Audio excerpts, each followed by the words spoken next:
Hey guys, papalit tayo ngayon ng AC compressor belt and cooler belt sa 4JJ1 engine.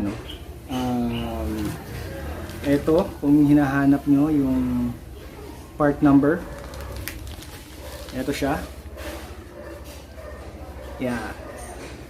Okay. That's for the cooling belt. And for the AC compressor belt, ito siya.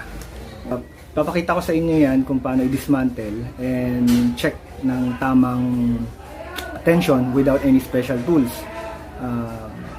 Very accurate kapag meron kang tools, pero not all of us meron ganyan, ano. So papakita ko lang sa inyo yan later. Nakakabit ito sa alternator, sa main mechanical fan, which is yung clutch fan, and then sa water pump. So sa tuwing kailan ba natin kailangan palitan to? Well, madali lang yan, flashlight lang actually ang kailangan ninyo. And para makita ninyo kung palitin na siya, dito sa belt na to, sa likod, kung saan yung mga ridges niya, mag-measure lang kayo ng 1 inch.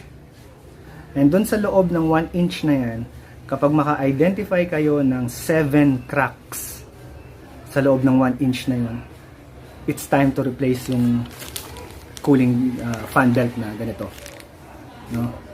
So ayan, isa yun sa mga kailangan yung tignan kapag medyo matagal na yung belt ninyo. Next one is the V-belt.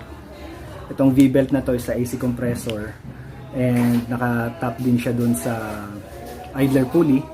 So ito naman, kapag palitin na ito doon sa idler pulley ninyo, sa idler pulley kasi mostly located sa ibabaw yan, so it's easier to check. Yung pulley, kapag in-install nyo to, nakaangat yan, naka-protrude ng mga ganyan. So kapag ito sa idler pulley is nakalubog na, let's say for example ganyan, lubog na siya, ibig sabihin niya manipis na to. It's time to replace na rin kapag gano'n na siya. Mine actually is okay pa, but for the sake of sharing na lang din, and meron naman ako nitong nakatambak lang dyan, palitan na lang natin. 3 years na rin yung belt but still okay pa. No cracks, and this one, yung ganito kong OEM, naka-protrude pa. Like ganito sa picture. So okay pa siya, but papalitan na lang din natin.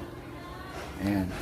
So madali lang ang pagpalit nito. Actually, it's size 12mm na socket wrench. Yun lang mostly ang gagamitin sa idler pulley, sa pagluwag, and sa alternator. So yun lang naman yung mga kailangan luwagan para ma-access niyo yung 2 belts na yan. Okay guys, sa 4JJ1 simulan natin luwagan to. This one.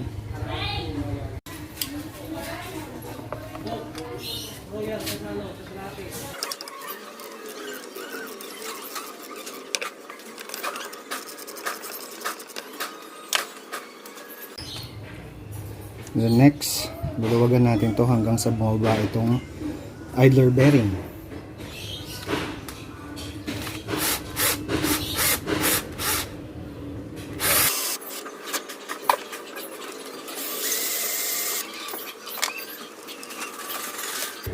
Padadaanin lang natin dito sa harapan ng fan.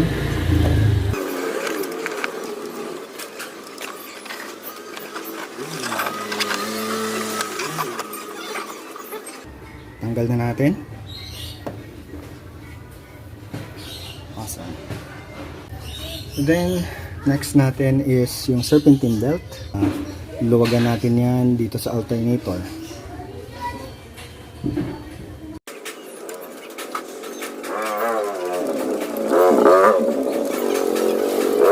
Okay, the next is the second screw.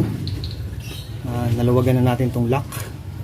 So next is yung main screw na.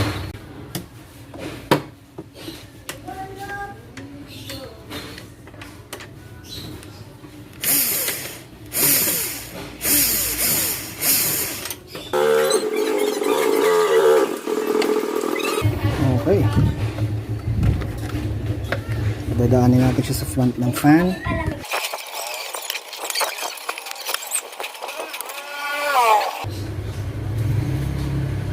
Alright guys, sa pag-check nung tension nung serpentine belt natin, yung may ridges sa likod, is ganito. Yan, iti-twist nyo siya ng 90 degrees until hindi nyo na talaga siya may twist. Ayan. Kapag na iti-twist nyo pa siya more than 90 degrees, higpitan nyo pa. So, ayan, kailangan 90 degrees dapat yung maximum ano niya, may rotate. Hahanapin nyo lang yung pinakamahaba, no, na from pulley to pulley, kung ano yung pinakamahaba dyan sa area na yan. Which in this case, ito, yung sa clutch fan at saka sa alternator. Siya yung pinakamahaba, yung in between those two, doon natin siya iti-twist. So again, 90 degrees, no more, no less. Okay, dito naman sa V-belt, hahanapin nyo lang yung pulley, longest pulley to pulley na pinakamalayo na distance. For this case, sa 4JJ1, it's between the AC compressor hanggang dun sa pinakailalim. So, ang tamang pag-check lang sa V-belt ng tension is kukunin nyo lang itutulak or hihilahin sa gitna. So, ang play niya dapat is half an inch lang. No more, no less. Kapag maluwag or masikip, maluwag and masikip masyado, pwedeng ma-premature yung belt and masisira yung bearing at saka yung mga pulley. So, dapat sa V-belt, ang pag-check is half an inch. Ang play dapat sa gitna. Like this one. Yan, half an inch play lang. So, hindi ganun kasikip, hindi ganun kaluwag. Enough lang. So, there you go guys. Another DIY. Itong weekend na to. May time pa kayong bumili niyan sa auto shop, mga fan belt na yan. And ipalitin na kayo. Pwede niyong palitan yan this weekend. Very easy lang, palitan yan. Please subscribe sa channel and bye.